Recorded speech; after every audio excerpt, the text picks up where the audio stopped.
I got on a plane one time, a number of years ago, and I was sitting first row on the aisle. There was a man sitting behind me against the window. So we were sort of kitty-cornered to each other. Anyway, one thing led to another, and we became friends.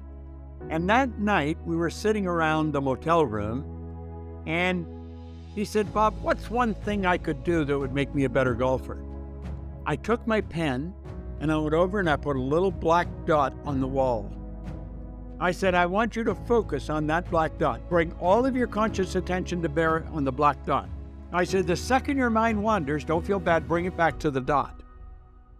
And I said, when you learn to focus on that dot for a minute, 2 minutes, you will have developed a mental faculty to a greater degree than probably anyone in your family has ever done. It's the will. The will is one of our higher faculties. We have perception, memory, intuition, reason, and we have the will. The will to the mind is something like hearing where sight is to the body.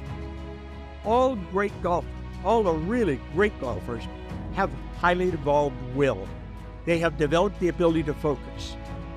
Now you might not want to put a dot on the wall. Light a candle and put it opposite your favorite chair, and then just focus on the flame. Every time your mind wanders from the flame, don't feel bad, bring it right back and focus on the flame. When you learn to focus on one thing, you can focus on anything, because what you're doing is developing a mental faculty. Now, the average individual can only focus on a thing for 1 or 2 or 3 seconds, and then they're distracted. There's a noise, a light, something flashes, somebody says something like that, their mind is taken off track. People that are great at whatever they do have learned how to focus on what they're doing. All great salespeople are focused. If you want to improve what you're doing, learn how to focus on one thing to the exclusion of all outside distraction. Then this power that comes into our consciousness, we send it back out into the universe like a laser focused on one thing. It'll manifest in your life. It's the way the mind works. You can't be distracted by things that are keeping you from your purpose.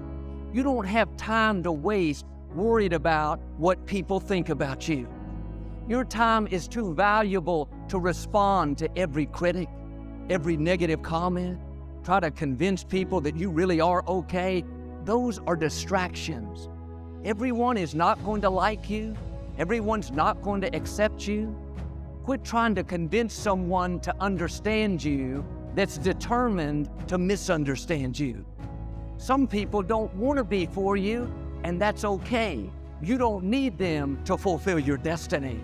But too often, we're trying to convince people to be our friend, convince them to spend time with us. But if someone doesn't see the gift that you are, if they don't recognize your talents, value your friendship, do yourself a favor and move on. No offense, but they are not a part of your destiny. You don't have to play up to people, let them manipulate you, hope that they call. Maybe they'll include you in their group. Well, Joel, these people at work are saying negative things about me. They're trying to make me look bad. It's not your job to straighten them out. You're not supposed to engage in every conflict. Don't fight battles that are not between you and your destiny.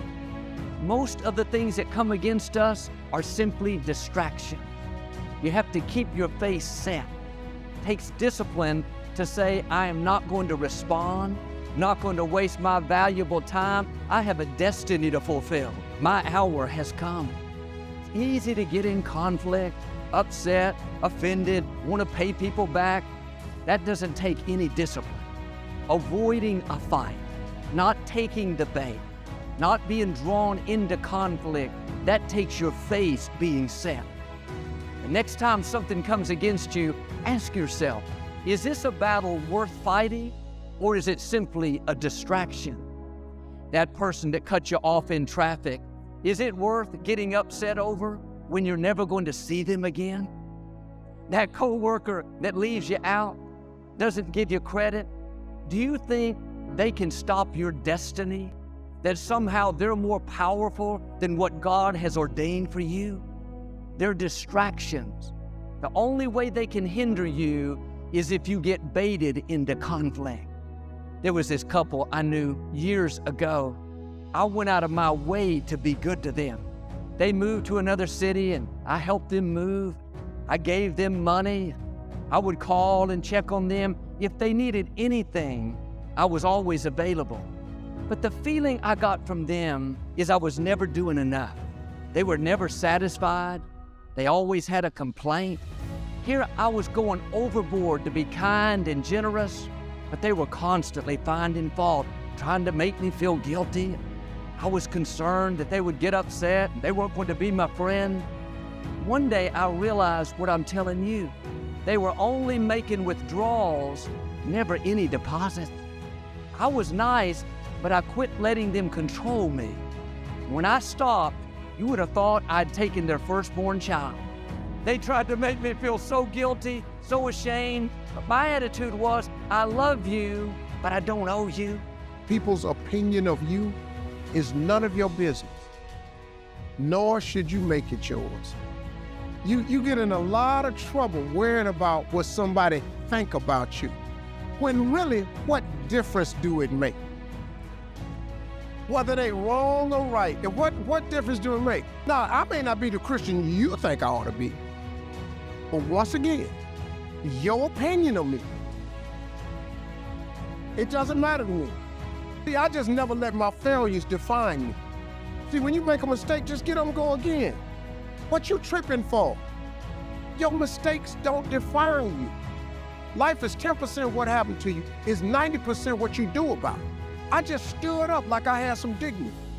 And I just kept performing, kept telling jokes, kept entertaining people, to the point now where it don't even matter. You have to keep yourself focused on whatever your ultimate goal is. There's stumbling blocks all the way. People get laid off, you have a bad game, you get traded from a team that you don't want to be with.